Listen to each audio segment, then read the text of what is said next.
안녕하세요. 공부하는 유선생의 유선생입니다. 모성간호 시간이고요. 5단원 분만과 고위험 분만 계속해서 나가고 있습니다. 고위험 분만이에요. 어떤 것들이 있는지 한번 알아보겠습니다. 조기 분만이 있어요. 첫 번째로 37주 전까지의 그 분만을 일단 조기 분만이라고 합니다. 왜 조기 분만을 하냐? 쌍태 임신인 경우나 임신성 고혈압, 흡연이나 자궁 기형의 종양, 그 다음에 심한 노동 후에 아니면 자궁 경관 무력증, 폐혈증이나 임신 중독, 양수 과다증 등이 있을 때 조기 분만의 가능성들이 충분히 있을 수 있다고 해요. 그래서 이렇게 조기 분만이 있을 때는 절대적인 안정, 절대적인 침상 안정이 필요하죠. 그 다음에 자궁 수축이 되면 안 되기 때문에 자궁 수축 억제제의 투여, 유토파, 이때는 옥시토신보다는 유토파를 많이 투여한다고 합니다. 5%의 DW에다 믹스를 해가지고 서서히 주입시키면서 서서히 수축 억제를 시키는 게 목적이라고 합니다. 그리고 또 참고적으로 알아보셔야 될 게 모성 사망이라는 거에 나와 있어요. 이 모성 사망은 임신 중이거나 분만 중이거나 또 산욕증의 합병증으로 인한 사망이 다 모성 사망에 포함이 됩니다. 그래서 임신 중, 분만 중, 또 아기를 낳고 산욕 중에도 합병증으로 인한 사망이 될 때 모성 사망에 포함된다는 거 같이 알아두시면 좋겠고요. 그 다음은 다태 임신 보겠습니다. 이게 한 개의 난자에 한 개의 정자가 들어갔는데 분할하는 과정에서 분리가 되면 일란성입니다. 이때는 태반도 하나고 이제 태반은 하나겠죠? 근데 이제 분할하는 과정에서 둘로 나뉘었기 때문에 양막은 둘인 경우가 있어요. 근데 일란성 쌍둥이는 어떤 거냐면 우연하게 난자가 두 개가 나와버린 거예요. 그래서 난자 두 개에 각각의 정자가 각각 들어가서 만들어진 건 일란성이라고 합니다.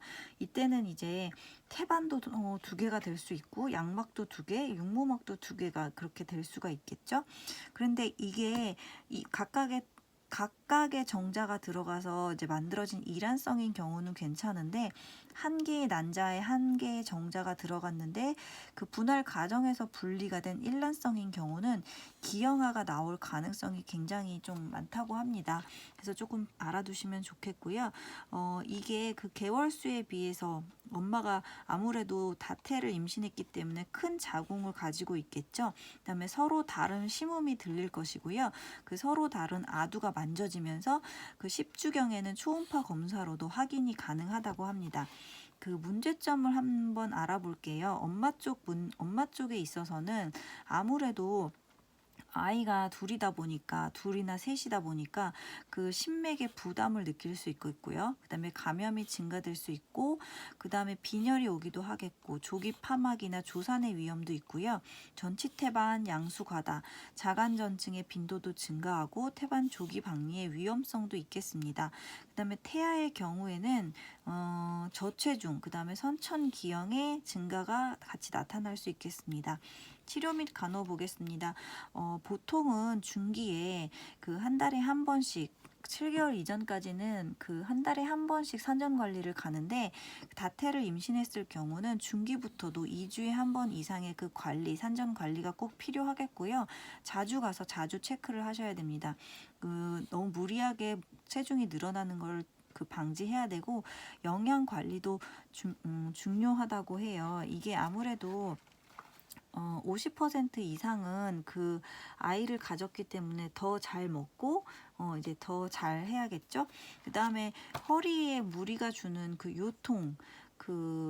요통이 특별히 더 많이 올 수가 있겠고요. 하지 부종이고, 그 다음에 아무래도 정상적으로 누우면 정상적인 임산부도 하대정맥을 눌러서 힘들기 때문에 그 옆으로 누워서 휴식하는 게 중요하겠습니다. 그다음 분만할 때에는 그 만약을 대비해서 만약에 그 응급적으로 제왕절개를 할 때를 대비해서 그 응급 수혈 대비 검사를 해두는 게 좋겠습니다. 혈액형을 미리 검사를 해놓는다든지 아니면 그 혈액을 준비한다든지 해서 과다출혈 방지를 위한 준비를 미리 해놓고요. 산후 관리에도 그 출혈 여부를 반드시 잘 관찰하는 게 중요하겠습니다. 그 다음은 양수 이상증 보겠습니다. 정상적인 양수는 800에서 1200ml인데요. 2000ml 리터 이상이 과다증이고 과소증은 500ml 이하를 말합니다. 그 양수 과다증은 어쨌든 그 양수가 그 뱃속에 양수가 많기 때문에 일단 침상 안정을 하면서 저염 많이 붓기 때문에 저염과 이뇨제를 그 투여할 수 있겠고 심하다 할 때는 양수 천자의 방법도 동원할 수 있겠습니다.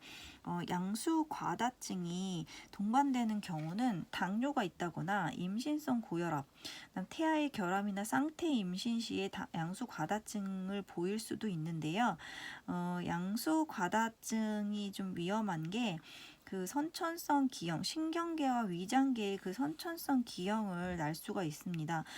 이게 왜냐하면 태아 자체가 그 양수를 조금씩 먹음으로써 이제 그거를 이제 하는데 이게 그 양수 조절을 하는 방법인데 태아 그 내장의 기형으로 인해서 마시지 못하는 경우 양수 과다증이 나타날 수 있다고 해요. 그래서 아무래도 양수가 그 각 기관을 압박하겠죠. 그래서 산모에게는 그 호흡 곤란이나 불면의 증상 같은 것이 나타날 수 있겠습니다. 그다음에 반대로 이제 양수 과소증이 동반되는 경우에는 무신장증의 선천성 기형이거나 성장 지형이 나타날 수 있겠습니다. 여기서 또 하나 짚고 넘어가셔야 될 게 임산부에 있어서 가장 중요한 3대 사망 요인이 있는데요. 그 산후에 출혈이 많다거나 아니면 산후 감염으로 그다음에 또 임신 중독증으로 인해서 사망하는 요인이 그 3대 요인에 해당되겠습니다. 참고적으로 같이 알아두시면 좋을 것 같고요. 네 번째 만삭전 조기 파막입니다.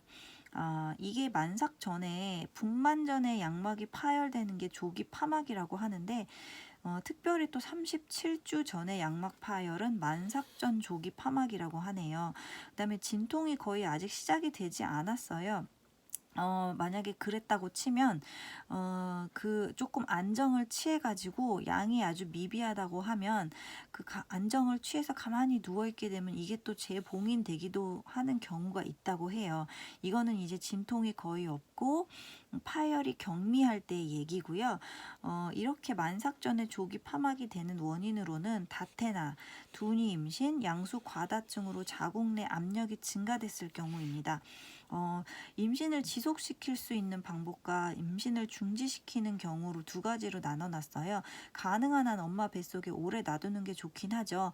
그래서 33주 이하라고 한다면 그 폐혈증의 증상을 관찰해 가면서 양수가 아주 많이 나오지 않았다 하면 임신을 좀 지속시키는 방법을 택하겠습니다. 이게 이제 아무래도 33주 이전에는 아이가 폐성숙도 미숙하기 때문에 그 폐성숙을 가속화시키는 그 부신피질 호르몬 투여를 해 가면서 이제 그 임신을 유지를 시키는 거죠. 그 다음에 임신 중지를 시키는 경우에 있어서는 34주가 일단 넘었어요. 그 다음에 그럴 때는 질식분만을 유도시키고요. 질식분만이 제대로 원활치 않다 할 때는 유도분만을 통해서 분만을 시키겠습니다. 그 다음은 난산 보겠습니다. 분만 진행에 어려움이 있는 걸 난산이라고 하는데요. 그 분만의 5가지 요소 중에서 특히 만출력이나 만출 경력, 만출 물질에 이상할 때, 그리고 또 아두, 골반, 불일치일 때 난산의 그 어려움이 있겠습니다. 만출의 그 출력이 부진한 거예요. 그 자궁 기능 부전인데요. 수축이 약한 저긴장성 아니면 수축이 너무 강한 고긴장성, 수축이 너무 강할 때도 문제가 되죠. 아이가 아직 골반이 다 열리지 않았는데도 수축이 너무 강할 경우엔 그것도 문제가 될 수 있다고 하고요. 골반의 협착으로 입구가 너무 좁은 거예요. 그럴 때는 이제 아두골반에 불일치가 있기 때문에 난산이겠죠. 그 다음에 태이와 태아 발육 이상, 후방이나 후두위로 있거나 둔위로 있거나 그 다음에 4kg 이상의 거대 아이일 경우에 난산에 어려움이 있겠습니다. 상과적 수술 방법 보겠습니다. 제왕절개술이 있는데요. 제왕절개술이 증가하고 있는 이유로는 아무래도 그 질을 통한 분만의 그 합병증 위험에 비해서는 좀 안전하다고 생각하고 임산부가 점점 고령화되고 있고 그 다음에 산모가 겪게 될 산고를 예측하면서 거기에 이제 수술에 의존하려는 안일성이 증가됐기 때문이라고 하는데요. 복벽이나 자궁벽을 절개해서 태아를 분만하는 방법입니다. 그래서 이게 제왕절개가 가능하신 사람들을 보면은 과거 제왕절개로 분만을 하신 분은 질식 분만을 하기가 어려워요.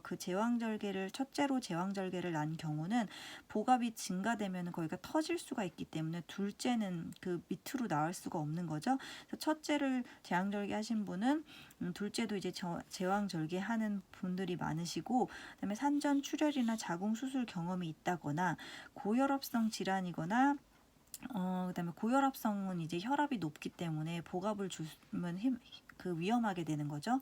그다음에 유도 분만이 실패를 한 경우에 뭐 아두 골반 불일치 이런 것처럼 난산인 경우에 제왕절개술을 하게 되고요. 태아 측으로는 일단 거대아나 태아 저산소증, 그 다음에 제대가 이미 탈출돼 버려갖고 골반 자체는 태아 머리하고 거의 이제 정확하게 사이즈가 비슷한데 제대가 먼저 나와서 골반에 내려와 있다면 간격이 이미 너무 좁아져서 아이가 나올 수가 없는 거죠. 그래서 제대 탈출이 먼저 된 상태로 태아가 살아있다면 제왕절개를 시킵니다. 태반 측 문제로는 전치 태반이거나 태반 조기 박리일 때 제왕절개를 시키고요. 예전에 수직적으로 절개를 했다면 요새는 가로의 하부 절개를 많이 택하고 있는데요. 이 가로 절개 방법에 장점이 있습니다. 반드시 알아두셔야 될 것 같아요. 실혈이 적고요. 봉합이 용이하면서 활동이 거기가 잘 움직여지지 않는 부위이기 때문에 반흔이 적습니다. 자궁 파열도 적고 수술 후 감염도 적고요. 장 폐색이 감소할 수 있는 아주 커다란 장점이 있어서 가로 절개를 많이 택하고 있죠. 그래서 이러한 제왕절개를 하기 전에는 수술 전 검사를 들어가게 돼요. 마취를 하게 되는 검사에서는 반드시 이런 검사들을 다 하게 되어 있는데요. 첫 번째 소변 검사, 혈액 검사, 신기능, 간기능 검사, 그다음에 흉부 X선, 심전도, 그다음에 혈액의 교차 검사까지 해서 이 여러 가지 검사들을 반드시 하게 되어 있습니다. 그다음에 제왕절개 전에는 부위를 상모하게 되죠. 그다음에 8시간의 금식 반드시 있어야 되고요. 유치 도뇨관을 통한 도뇨관 삽입 수술 바로 직전에 해주는 게 좋고요. 그 다음에 매니큐어 같은 거는 지워주시는 게 좋겠습니다. 제왕절개를 하고 난 뒤에 간호도 한번 살펴보겠습니다. 마취가 깬 뒤에 4시간이 경과되면 심호흡과 기침을 자꾸 유도시켜가지고 가래를 뱉어내는 게 좋고요. 그 다음에 질출혈하고 절개 부위의 출혈을 반드시 관찰해주는 게 좋습니다. 유치 도뇨관을 끼고 있었는데 신장 기능에 이상이 없다 할 때는 24시간 후에 제거를 해주시고요.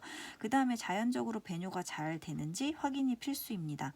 자궁이 수축이 잘 돼야 이제 사후에 관리가 잘 되잖아요. 그다음에 자궁 수축 여부를 관찰하고 활력 증상을 측정하는 게 중요하고요. 24시간 동안은 침상 안전 중요하겠습니다. 이게 질식 분만일 때는 8시간 정도의 회복 시간을 갖는다 했는데 제왕절개에는 24시간 침상 안전입니다. 그다음에 조기 이상으로 방광이나 장 배설을 증진시키고요. 소변량 30ml 이하일 때는 의사한테 보고를 해주시고, 그다음에 척추 지주막하 마취 시에는 8시간을 앙화위로 누워있는 게 두통을 예방하는 자세가 되겠습니다. 이렇게 해서 제왕절개까지 들여다봤고요. 앞으로도 조금 뒤에 조금 남아 있는데 나머지 수술법 다음 시간에 알아보고 5단원은 마치도록 하겠습니다. 긴 시간 시청해 주셔서 감사하고요. 복습 열심히 하세요. 감사합니다.